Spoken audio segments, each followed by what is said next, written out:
Okay friends, guidance coaching की online platform पर आप सभी का बहुत बहुत स्वागत है। इस समय हम सुपर टेट, यूपी पुलिस और एसआई की क्लास से संबंधित जीएस का संविधान का जो है भारतीय संविधान के विषय में चर्चा कर रहे हैं।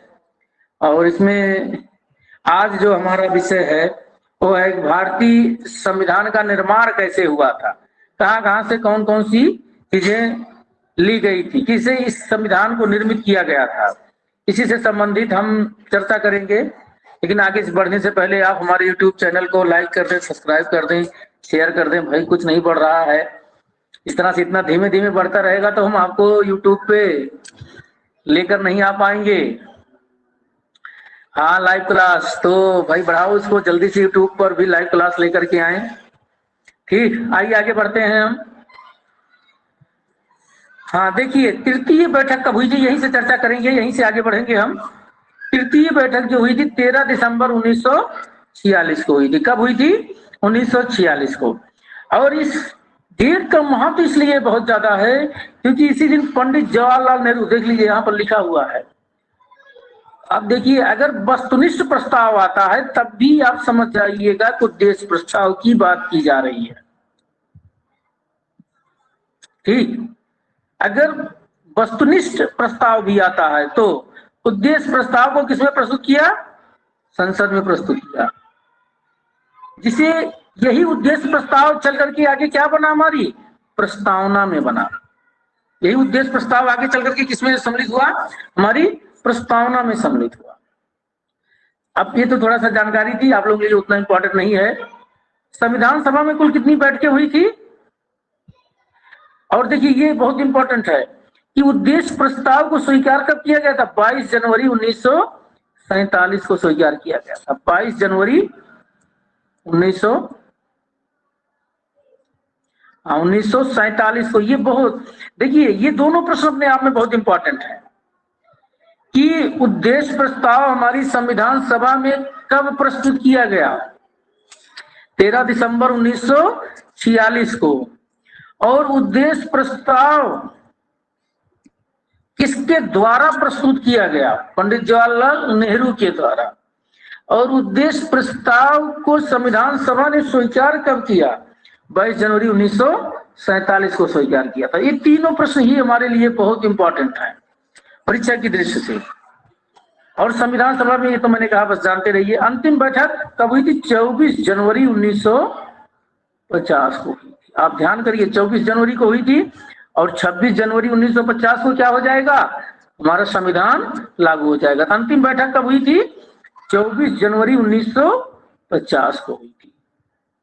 इसके लिए 11 सत्र बैठे हुई, आपको बहुत इंपॉर्टेंट नहीं है, आगे बढ़ते हैं। देखिए, जो हमारी संविधान सभा थी इसको दो कार्य सौंपे गए थे। एक तो भाई कहा गया था तुम संविधान का निर्माण करो, संविधान निर्माता के रूप में। और दूसरा था इसके जो है विधायिका। विधायिका आप जानते हैं ना, विधि जो बनाई, जो विधि बनाती है उसे क्या कहते हैं? विधायिका कहते हैं। और वर्तमान की विधायिका कौन है? हमारी संसद है। बार बार बता रहे हैं, संसद किससे मिलकर बनती है? लोकसभा, राज्यसभा और तीसरा आप लोग बताएंगे। लोकसभा, राज्यसभा और बताओ जल्दी से भाई, हम जान जाएंगे कि आप लोग ऑनलाइन हो। राष्ट्रपति, बिल्कुल रिंकी जी। प्रेसिडेंट, बिल्कुल प्रिया जी। अरे भैया आप सब लोगों को पता है, मुझे पता है, आप लोगों के उत्तर तुरंत आना चालू हो जाते हैं। ठीक, बिल्कुल प्रिया जी, बिल्कुल। आज रिया जी ऑनलाइन नहीं आई है लग रहा है। राष्ट्रपति शिवानी जी, बिल्कुल शिवानी जी। हाँ, 26 नवंबर। देखिए, जो संविधान निर्माता के रूप में कर दिया गया था उसके अध्यक्ष कौन थे? उसके अध्यक्ष डॉक्टर राजेंद्र प्रसाद थे। और जो विधायिका के रूप में, हालांकि इतना अंदर प्रश्न नहीं पूछता है, ये तो पीसीएस के प्रश्न बन जाते हैं, पीसीएस वगैरह के, लेकिन पढ़ रहे हैं, हमारे सामने पॉइंट आ गया तो थोड़ी चर्चा कर लेते हैं। विधायिका के रूप में जो था उसके अध्यक्ष जीबी मावलंकर। लेकिन आप लोग केवल इन्हीं डॉक्टर राजेंद्र प्रसाद को ही लर्न करिए, आप लोग कंफ्यूज मत होइएगा, क्योंकि यही आपके एग्जाम में पूछे जाएंगे। ठीक, आइए देखते हैं जो इसकी संविधान सभा ने अन्य और क्या कार्य किया। तो मई 1949 में, पीसीएस का प्रश्न है, उससे ऊपर का भी प्रश्न है ये, आप लोगों में भी पूछा जा सकता है। मई 1949 में राष्ट्रमंडल की सदस्यता ग्रहण की। क्या सदस्यता किसकी? राष्ट्रमंडल। तो राष्ट्रमंडल करंट पढ़ूंगा तो वहां पर चर्चा आएगा। और भारत उसका सदस्य कब बना? 1949 में। थोड़ा बता देता हूं कि जो ब्रिटिश उपनिवेश थे, जब ब्रिटेन ने उनको स्वतंत्रता दी तो उनको ये बैनर तले एक छतरी के नीचे जो लेकर के आया, उसी को राष्ट्रमंडल कहा गया। राष्ट्रमंडल देश का है। बाकी मैं राष्ट्रमंडल के बारे में चर्चा आगे करूंगा जब आप तक करंट में आ जाएगा ये पॉइंट। तो 22 जुलाई 1947 को राष्ट्र ध्वज को अपनाया गया। किसको अपनाया गया? राष्ट्र ध्वज को अपनाया गया। 22 जुलाई 1947, नोट करिए इसको, पॉइंट को, कि संविधान सभा में राष्ट्र ध्वज को कब स्वीकार किया, कब अपनाया? संविधान सभा ने राष्ट्र ध्वज को कब स्वीकार किया? नोट करिए आप लोग। 22 जुलाई 1947 को। ये आपके यहां प्रश्न आता है, आपके एग्जाम में प्रश्न, ऐसे प्रश्न पूछे जाते हैं। वर्तमान झंडा जो है, वर्तमान जो झंडा जो हमारे सामने है, इसका डिजाइन किसने तैयार किया है? पिंगली वेंकैया ने। देखिए सब रोचक जानकारी मिल रही है, कितनी अच्छी अच्छी बातें आपको पता चल रहा है। वर्तमान झंडे का डिजाइन किसने तैयार किया है? पिंगली वेंकैया ने तैयार किया है। और भारत का पहला झंडा किसने फहराया था और कब फहराया था? तो ये प्रश्न बहुत पूछा जाता है आपकी परीक्षा में, जो भी परीक्षा आप देने जाते हैं वहां पर पूछा जाता है। तो भारत का पहला तिरंगा झंडा जो फहराया गया था वो मैडम भीकाजी वाला ने फहराया था। और कब फहराया था? 1960 में फहराया था। और कहां फहराया था? जर्मनी के स्टुटगार्ट में फहराया गया था। कहां फहराया गया था? जर्मनी के स्टुटगार्ट में फहराया गया था। पहला जो झंडा था आपका, ठीक, जर्मनी के स्टुटगार्ट में फहराया गया था। तो आप लोग नोट कर लिए होंगे कि पहला जो तिरंगा झंडा था, जो भारत का झंडा था, वो कहां पर फहराया गया था? जर्मनी में। और जर्मनी की स्टुटगार्ट में किसने फहराया था? मैडम भीकाजी वाला ने फहराया था। किसने फहराया था? मैडम भीकाजी वाला ने। वेरी गुड, बहुत अच्छा। इतना आप लोग कोई कंफ्यूजन नहीं। अब इतना अब आपकी समझ में आएगा। रीजन ये है, इसलिए समझ में आएगा कि अब आपने पढ़ा, इसके आगे आपने कई बार पढ़ा होगा। अभी तक मैं आपको घूम के बना रहा था। जैसे घर बनाओ ना, घर बनाने के लिए जो है क्या किया जाता है?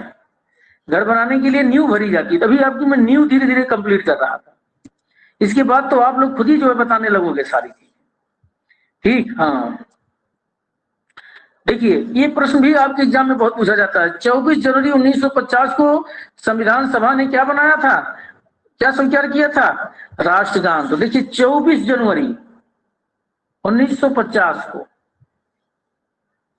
मैंने अभी बताया था, इसी दिन क्या हुआ था? संविधान सभा की अंतिम बैठक भी हुई थी। क्या हुई थी? अंतिम बैठक हुई थी। संविधान सभा की अंतिम बैठक हुई थी। और इसी दिन क्या हुआ था? राष्ट्रगान को संविधान सभा ने अपनाया। राजेंद्र प्रसाद को संविधान सभा ने इसी दिन क्या बनाया था? भारत के प्रथम राष्ट्रपति बने थे। क्या बने थे? भारत के प्रथम राष्ट्रपति बने थे।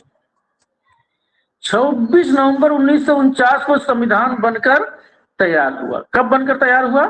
26 नवंबर 1949। देखिए नवंबर है, और लागू कब हुआ था? 26 जनवरी को। और बनकर कब तैयार हो गया था? 26 नवंबर को। मतलब लगभग 1 महीने पहले बनकर तैयार हो गया, ठीक। और हमारे संविधान को बनने में कुल ये प्रश्न पूछा जा सकता है आपके एग्जाम में, 2 वर्ष 11 महीने और 18 दिन। ये तो आपको पता ही, सबको पता है, बचपन से लर्न रहता है। अब लग रहा होगा नहीं सर बहुत बढ़िया है, अब तो समझ में आ रहा है, अब तो सब पका पका है, जैसे अब तो लग रहा है कब मिल रहा है, अब समझ में आ रहा है।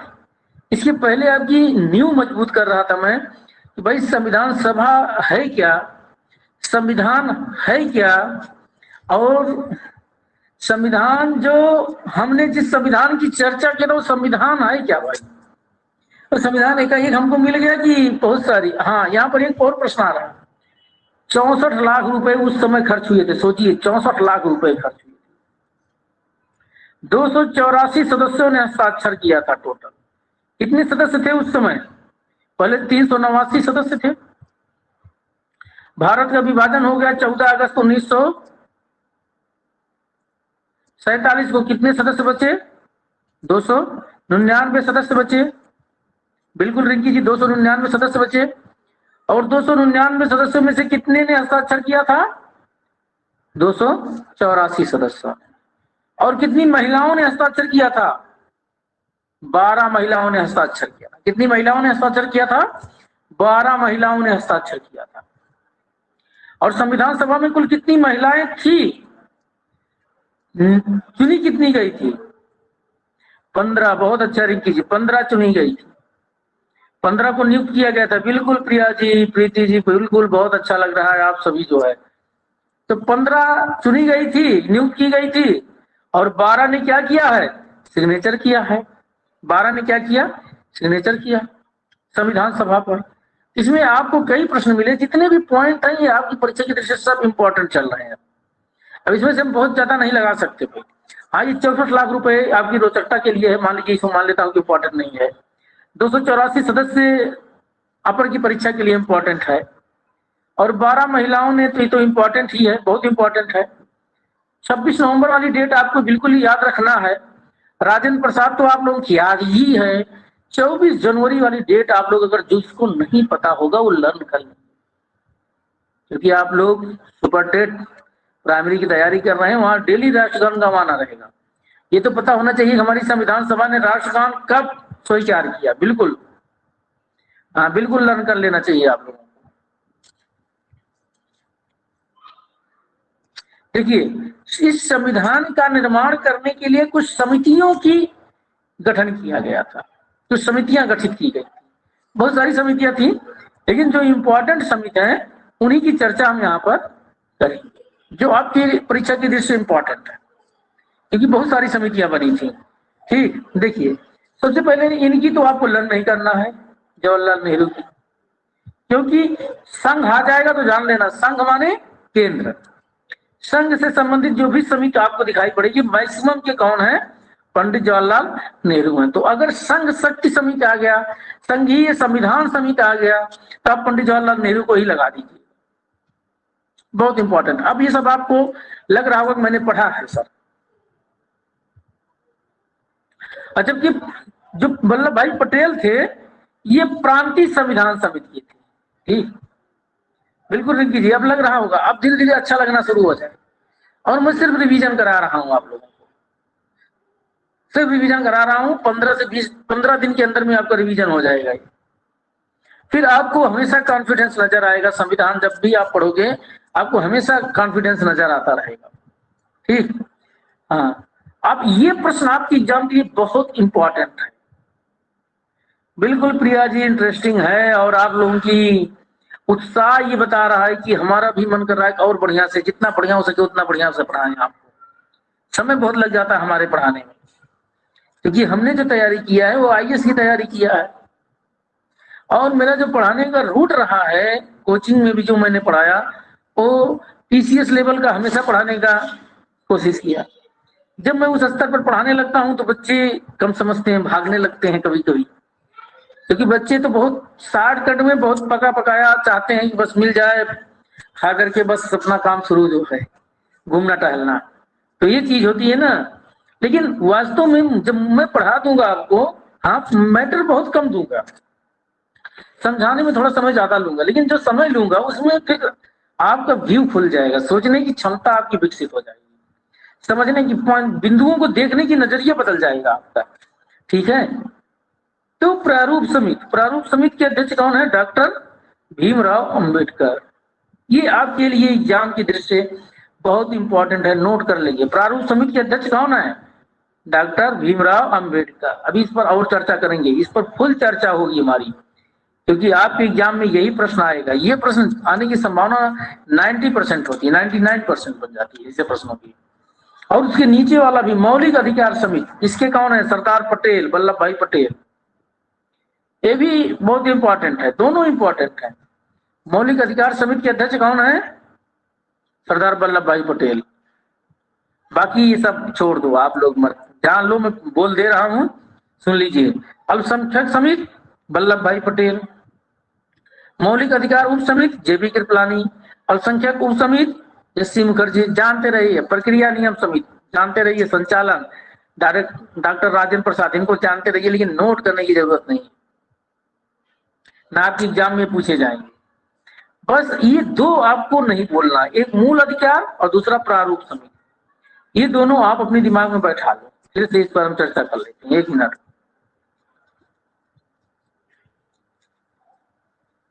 ठीक, सब मिटा दिए, अब तो आपको पता चल गया इंपॉर्टेंट कौन है, अब गोला कर देते हैं।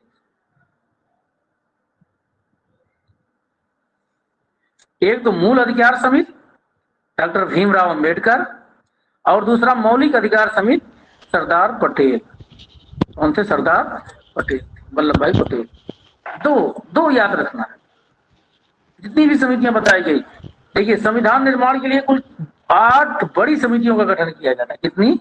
8 बड़ी समितियों का गठन किया गया था। बाकी तो और समितियां थी, लेकिन कुल बड़ी समितियां कितनी थी? 8 थी, जिसमें से 7 पर चर्चा मैंने किया आपसे, संघ प्रांति, ये और इतना, एक और कोई रही होगी, ठीक, जिस पर मैंने 7 पर चर्चा कर लिया। ठीक, ये दोनों नहीं भूलेंगे आप, प्रारूप समिति और मौलिक अधिकार समिति नहीं भूलेंगे, मुझे पूरा विश्वास है। आगे बढ़ते हैं। सदन समिति पट्टाभ सीतारमैया, जानते रहिए आप। कार्य संचालन समिति डॉक्टर के.एम. मुंशी। ये थोड़ा सा प्रश्न आप लोग एग्जाम में आ रहा है, कई बार चर्चा का विषय भी बना। झंडा समिति के अध्यक्ष कौन थे? डॉक्टर राजेंद्र प्रसाद। हाँ, इसको भी नोट कीजिए। ठीक, झंडा समिति के अध्यक्ष कौन थे? डॉक्टर राजेंद्र प्रसाद थे। ये इंपॉर्टेंट है आपकी परीक्षा की दृष्टि। ठीक, हाँ, इसे भी आप लोग नोट करते रहिए।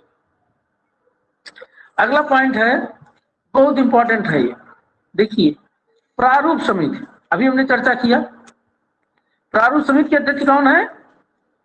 डॉक्टर भीमराव अंबेडकर।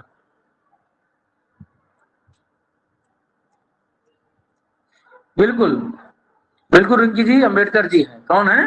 अंबेडकर जी हैं। ठीक, इसी को और किस समिति के नाम से जाना जाता है? ड्राफ्टिंग कमेटी के नाम से जाना जाता है। किससे? ड्राफ्टिंग कमेटी के नाम से जाना जाता है। और किस समिति के नाम से जाना जाता है? इसे पांडुलेखन समिति के नाम से जाना जाता है।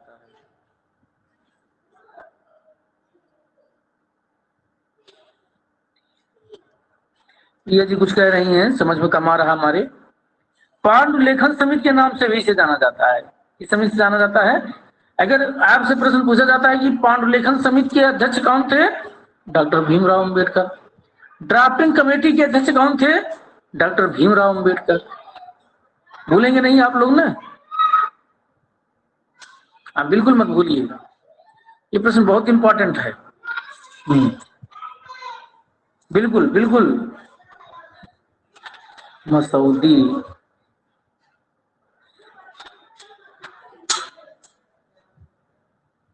अच्छा प्रिया जी, मसौदी समिति भी बोलते हैं।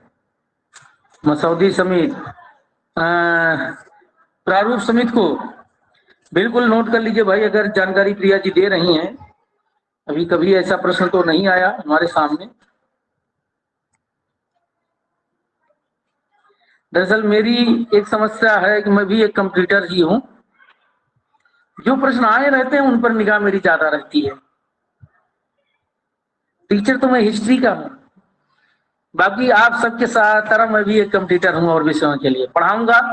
सारी जानकारी मैं आपको दे दूंगा जो आपके एग्जाम आ रही है, लेकिन लेक्चरर किसका हूं? प्रवक्ता हिस्ट्री का, इतिहास का। इतिहास क्योंकि बहुत बड़ा है, बहुत लंबा सिलेबस है, उसको मैं पढ़ाने लगूं तो 1 साल 1.5 साल लग जाएंगे और खत्म भी नहीं होगा। आपकी परीक्षा की दृष्टि से पढ़ा दूंगा, बाकी जो पीसीएस की तैयारी करना चाहेंगे, जो टीजीटी पीजीटी की तैयारी करना चाहेंगे, उनको मैं पढ़ाता रहूंगा। वो निरंतर हमसे पढ़ते रहे। ठीक, हाँ, आइए आगे बढ़ते हैं हम। देखिए, इसमें इसका गठन कब हुआ था प्रारूप समिति का? तो आप लोग नोट करिए, 29 अगस्त 1947 को हुआ था। इसका गठन कब हुआ था? 29 अगस्त 1947। प्रारूप समिति का गठन कब हुआ था? 29 अगस्त 1947 को हुआ था। ये तीनों इंपॉर्टेंट है। ये अब जितना इसमें चल रहा है वो सब इंपॉर्टेंट चल रहा है। कुल कितने सदस्य थे इसमें? 7 सदस्य थे। देखिए, आपसे प्रश्न पूछा जाएगा कि प्रारूप समिति में कुल कितने सदस्य थे, तो आप बताइए 7 सदस्य थे। कितने सदस्य थे? 7। बिल्कुल प्रीति जी। और ये प्रश्न ये भी बनता है कि भीमराव अंबेडकर के अतिरिक्त कितने सदस्य थे? तो 6 सदस्य। इस 7 सदस्य में भीमराव अंबेडकर भी इंक्लूड हैं। ध्यान देना है इतना आपको, क्योंकि यहां से आपका प्रश्न बनता है। भीमराव अंबेडकर भी इस समिति में इंक्लूड हैं, इतना आपको ध्यान देना है। ठीक, हाँ, भूलिएगा मत इस चीज को आप। और क्योंकि पीसीएस में एक बार या यूटीए में प्रश्न आया है कि जो ड्राफ्टिंग कमेटी थी या प्रारूप समिति थी, उसमें भीमराव अंबेडकर के अतिरिक्त कुल कितने सदस्य थे? कितने सदस्य थे? तब 6 होगा, तब 7 नहीं होगा। ठीक, दोनों प्रश्न बहुत इंपॉर्टेंट है। अब इसकी अध्यक्ष तो आप लोग इतनी देर से चर्चा चल ही रही है। अध्यक्ष कौन थे? भीमराव अंबेडकर जी थे। एक सदस्य और थे, गोपाल स्वामी। तो नंद गोपाल कृष्ण भगवान के नाम पर है, आयंकर, इनको आप जानते रहिएगा। गोपाल स्वामी थे, कृष्ण भगवान थे इसके अध्यक्ष सदस्य थे। के एम मुंशी जी थे, डॉक्टर के एम मुंशी जी भी इसके सदस्य थे। अल्लादी कृष्णा स्वामी, देखिए कृष्णा भगवान फिर आ गए। गोपाल स्वामी, किस भगवान के नाम पर इनके नाम चलते रहते हैं, ठीक है। कृष्णा स्वामी भी आ गए। तो कृष्णा स्वामी, गोपाल स्वामी, 2 सदस्य तो आप लोग लर्न हो गया होगा, कृष्ण भगवान के सब भक्त हैं। सैयद मोहम्मद सादुल्ला, ये भी इसके सदस्य थे। माधव, माधव इन्हीं को कहते हैं। किसको कहते हैं? शंकर भगवान को, या इनको कहते हैं? माधव जी इन्हीं के थे, साथी उधी रहे होंगे कृष्ण भगवान के। कहे चलो हम लोग सब लोग प्रारूप समिति का, भारत का निर्माण होने जा रहा है, नव भारत का निर्माण होने जा रहा है, नए भारत का, हम भी चलो बैठ लेते हैं भाई सब। बीएल मित्र के स्थान पर आए थे, बीएल मित्र के स्थान पर माधव जी आए थे। और कृष्णामाचारी जी, देखिए फिर कृष्णामाचारी जी आ गए, टीटी कृष्णामाचारी जी आ गए। तो वही 1948 में डीपी खेतान की मृत्यु के बाद आए थे। तो ये 7 सदस्य आपको लर्न रहेगा। मैंने बताया कि मैक्सिमम नाम आपको कृष्ण भगवान के नाम पर मिल जाते हैं। मैंने भी जो इसके सदस्य 2 महत्वपूर्ण व्यक्ति नहीं थे जो पीसीएस में कम से कम 50 बार पूछा गया। प्रश्न ये आता है पीसीएस में कि निम्नलिखित में से कौन, मिटा देता हूं फिर पूरा, तो चर्चा कर लेते हैं 1 मिनट। बहुत अच्छा प्रश्न चल रहा है। इसमें जो आता है कि निम्नलिखित में से कौन प्रारूप समिति का सदस्य नहीं था? एक नाम अंबेडकर का आ गया, एक नाम गोपाल स्वामी का आ गया, एक नाम कृष्णा स्वामी अय्यर का आ गया। उसके बाद 2 नाम ही रहते हैं हमेशा, आज तक जितना भी प्रश्न बना। एक नाम पंडित जवाहरलाल नेहरू का आता है। जो इन नहीं रट पाओ तो 2 नाम रट लो, ये दोनों इसके सदस्य नहीं थे। एक जवाहरलाल नेहरू का और दूसरा वल्लभ भाई पटेल का, सरदार वल्लभ भाई पटेल।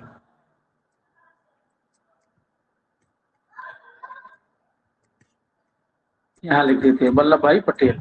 ये 2 लोग नहीं थे। यही दोनों से प्रश्न अक्सर मिल जाता है। हमने तो दोनों को पकड़ लिया था अपने कंपटीशन के दौरान, और आपको भी अपनी ही ट्रिक बता रहे हैं। अगर आपसे पूछा जाए भाई निम्नलिखित में से कौन जो है ड्राफ्टिंग कमेटी का सदस्य नहीं था, आप इन्हीं को पकड़ लेना, पंडित जवाहरलाल नेहरू, सरदार वल्लभ भाई पटेल। बाकी कृष्णा कृष्णा रख लो। हाँ, गोपाल स्वामी आयंकर, अल्लादी कृष्णा स्वामी और कृष्णामाचारी, माधव भी उन्हीं के साथ ही थे। तो ये आपने लर्न कर लिया। आपको यहाँ से जो है इसके क्वेश्चन, बहुत प्रश्न पूछे जाते हैं, कई बार प्रश्न पूछे जाते हैं यहाँ से, इसलिए मैं यहाँ पर इतनी चर्चा कर रहा हूँ आपसे। हाँ, तो आप लोग घबराइए मत, क्योंकि यहाँ से प्रश्न आपकी एग्जाम में बनता है। ठीक है, यहाँ से प्रश्न आपकी एग्जाम में बनता है, इसलिए मैं इसको जो है चर्चा कर रहा हूँ। ठीक, आइए।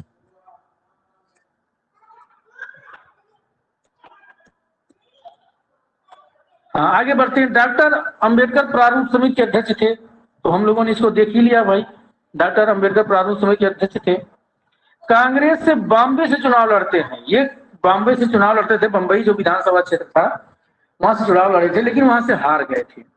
देखिए, डॉक्टर भीमराव अंबेडकर एक योग्य व्यक्ति थे, पढ़े लिखे व्यक्ति थे, जानकारी बहुत थी, लेकिन जनता में पॉपुलर नहीं थे। जनता द्वारा इन्हें, जनता का इन्हें बहुत ज्यादा ज्ञान नहीं था, इसलिए जब भी चुनाव लड़ते थे, चुनाव में इन्हें जीतने में बड़ी मशक्कत था। बाकी ये आपकी जानकारी की है, मुस्लिम लीग की सीट पर ये बंगाल के जयसुर खुलाना से जीते थे।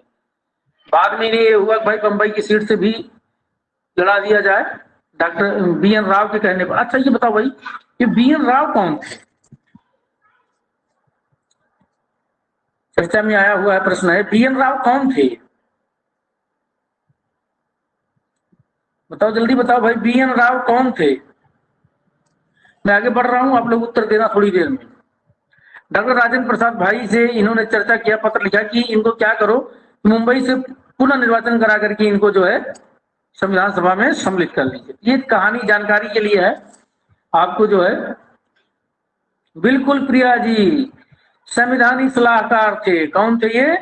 संवैधानिक सलाहकार थे। बी.एन. राव क्या थे? संवैधानिक सलाहकार थे। बिल्कुल प्रिया जी, बहुत अच्छा, बिल्कुल प्रिया जी सब उत्तर दे रही हैं, बड़ा अच्छा, बड़ी अच्छी बात है। ये पूछा जाता है प्रश्न, बी.एन. राव के बारे में बहुत सारे प्रश्न कई बार आते हैं। देखिए, जो प्रारूप समिति का प्रस्ताव तैयार किया गया था, ये फरवरी 1948 में क्या किया गया? प्रस्तुत किया गया। चलो, प्रस्तुत कर दिया गया, इससे आपको कुछ नहीं लेना देना है। और डॉक्टर भीमराव अंबेडकर ने अंतिम रूप से कब इस प्रारूप को प्रस्तुत किया? 4 नवंबर 1948 को प्रस्तुत किया। बस ये इतना नहीं जानना है, बस जानना इतना है कि प्रारूप समिति का गठन कब हुआ था? 29, बताओ भाई, प्रारूप समिति का गठन कब हुआ था?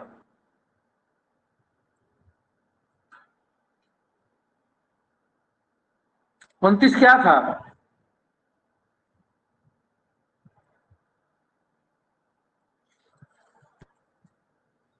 अगस्त। हम भी भूल जाते हैं, देख लेते हैं।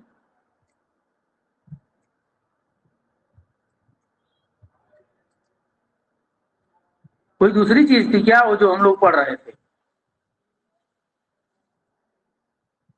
बिल्कुल 29 अगस्त 1947। 29 सबका उत्तर आ रहा है, मतलब सब सही है। मैं आगे बढ़ता हूं।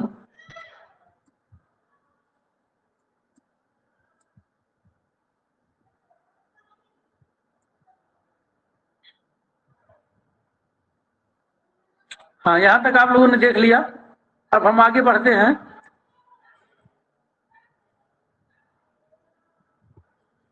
ठीक, हाँ आगे बढ़ते हैं। यहां पर थे हम लोग। तो 4 नवंबर 1948 को प्रस्तुत किया गया था, वो डेट आपके लिए। देखिए, पीसीएस के प्रश्न है, कई बार पीसीएस से पूछा गया, संविधान सभा पर वाचन, कितने वाचन हुए थे? तो जो प्रश्न आया हुआ है पीसीएस में, हो सकता है नीचे भी आ जाए, इसलिए इस प्रश्न को यहाँ पर मैं थोड़ा चर्चा कर ले रहा हूँ। देखिए, कुल 3 वाचन हुए थे संविधान सभा में। कुल कितने वाचन हुए थे? वाचन मतलब डिस्कशन, बहस। संविधान सभा में कुल कितनी बहस हुई थी? 3 बार हुई थी। प्रथम वाचन कब हुआ था? 4 नवंबर को हुआ था 1948 को। द्वितीय वाचन कब हुआ था? 9 नवंबर 1948 को हुआ था। तृतीय वाचन कब हुआ था? 15 नवंबर 1948 को। देखिए, तीनों 48 में हुए थे, 4 नवंबर, 9 नवंबर, 15 नवंबर। ठीक, 3 बार वहां पर वाचन हुआ था, 3 बार उसकी बहस हुई थी। बाकी संविधान सभा के प्रारूप में इतने संशोधन आपको कोई जरूरत नहीं है, इतने। हाँ, 26 नवंबर 1949 को संविधान, 26 नवंबर 1949 को संविधान को पारित घोषित कर दिया गया। आप सभी लोग जानते हो, अंतिम बैठक हुई, संविधान उसी दिन जो है बन गया था। कितने लोगों ने हस्ताक्षर किया था, महिलाएं कितनी थी, ये सब चर्चा किया जाता। देखिए, ये आप जो है डेट नोट करिए, 26 नवंबर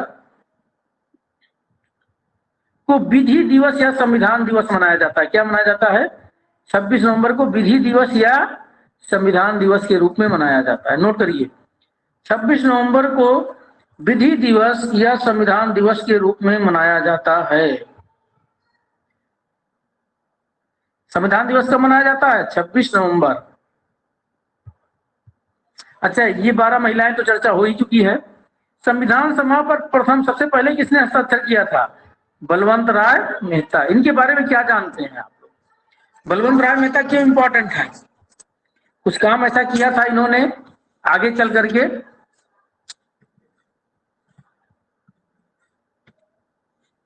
पता होगा आप लोगों को, ध्यान नहीं जा रहा होगा। बताओ भाई, रिंकी, प्रिया, रेणु जी, बलवंत राय मेहता का नाम क्यों क्यों चर्चा में रहता है? हमेशा एग्जाम में आते रहते हैं बलवंत राय मेहता, हम ही बता दें। देखो, जो बलवंत राय मेहता जी हैं, ये पंचायती राज व्यवस्था से जुड़े हुए हैं। किससे हैं?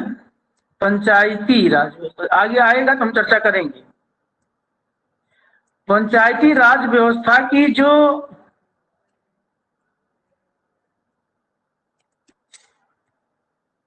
बिल्कुल बिल्कुल पंचायती राज व्यवस्था की जो त्रिस्तरीय प्रणाली है,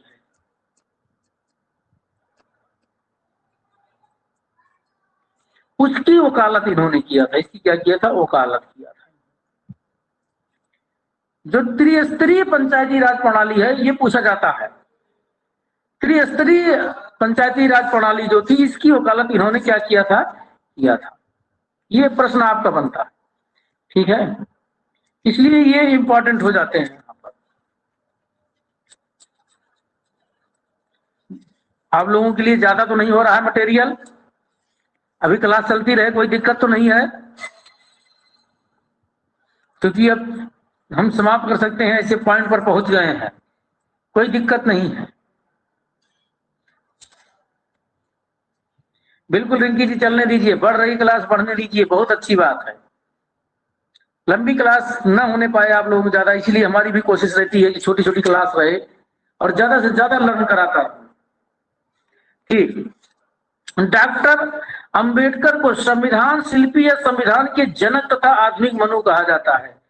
तो ये कहा जाए भाई, आधुनिक मनु से किसे संबोधित किया गया है? आधुनिक मनु से किसको संबोधित किया गया? तो डॉक्टर भीमराव अंबेडकर, इसको। और इन्हें संविधान का जनक भी कहा जाता है, ये तो आप सब लोग जान ही रहे हो। और आधुनिक मनु भी कहा जाता है। संविधान आपके सामने आ गया। अब तक संविधान बनाने के लिए अब तक संविधान बनाने के लिए पढ़े, अब संविधान को पढ़ें। अब आकर के संविधान को पढ़ेंगे। क्या कर रहे जब तक हम? सोचिए, इसके पहले और आप लोग कहां से पढ़ते थे? यहीं से पढ़ना शुरू कर देते थे। ये जो न्यू बनाई गई आपकी यहां तक, चौथी 5वीं क्लास है, ये न्यू जब बन जाएगी आपकी, तब आपको कभी भी पॉलिटी में दिक्कत नहीं होगी। और ये न्यू हमने बनाया 4-5 क्लास में बनाया आपकी, ठीक।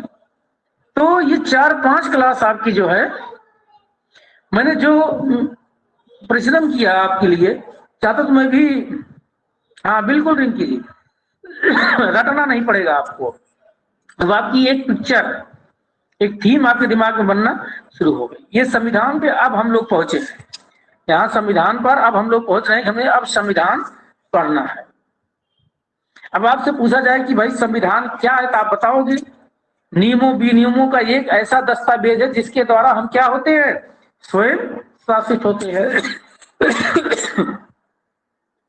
जब आप लोगों को पहली बार सुपर टेट होना था, तो उसमें एक एक शब्द के रूप में लिखने के लिए आ रहा था। तो लिखना कैसे था ये पता नहीं था, तो बाद में पता चला कि एक शब्द के रूप में लिखना है। फिर बहुविकल्पी हुआ।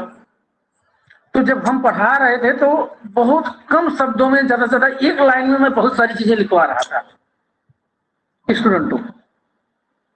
आप लोगों में से रिया जी होती तो भी बताती जो है, हालांकि उन्होंने नहीं दिया था उस बार, लेकिन मैं ये मतलब बहुत कम शब्दों में लिखवा रहा था, जैसे यहाँ पे पॉइंट मिल रहा है वैसे लिखना रहेगा आपको, एक एक लाइन।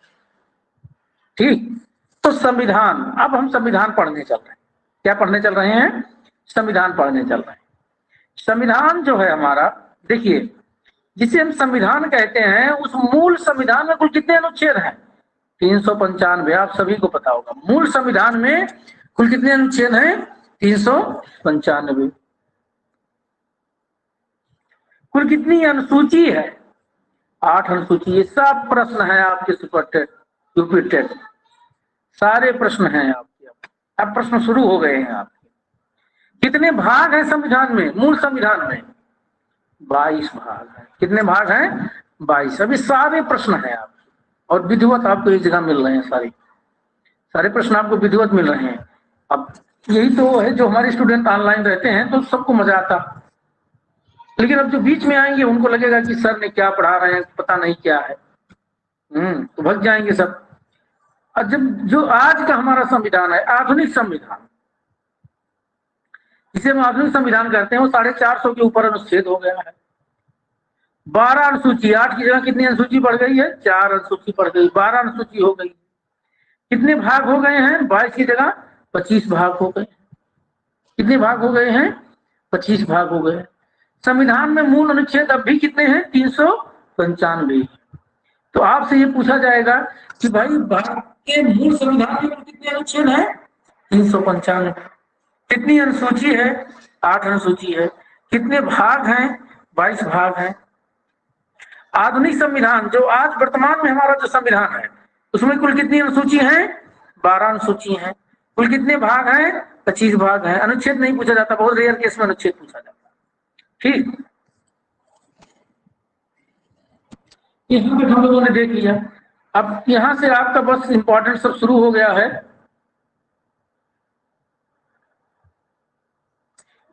यहां से मसौदा आ गया। मसौदा देखिए, अध्यक्ष कौन है मसौदे के? प्रिया जी कुछ कह रही थी। मसौदा या उद्देश्य प्रस्ताव, उसके अध्यक्ष कौन थे? पंडित जवाहरलाल नेहरू थे। अभी चर्चा हम बाद में करेंगे इस पर। आज बस यही रोक देते हैं, क्योंकि रटने वाला चीज ज्यादा हो जाएगा। यहीं पर क्लास को आज आप कर देते हैं, कल से फिर यहाँ से पढ़ेंगे, क्योंकि नई चीजें एक साथ आपको मिलेंगी। रिगार्डिंग क्लास को हम पहले अपना ऑफ करते हैं, जिससे आप सभी को कुछ चर्चा कर सकें हम।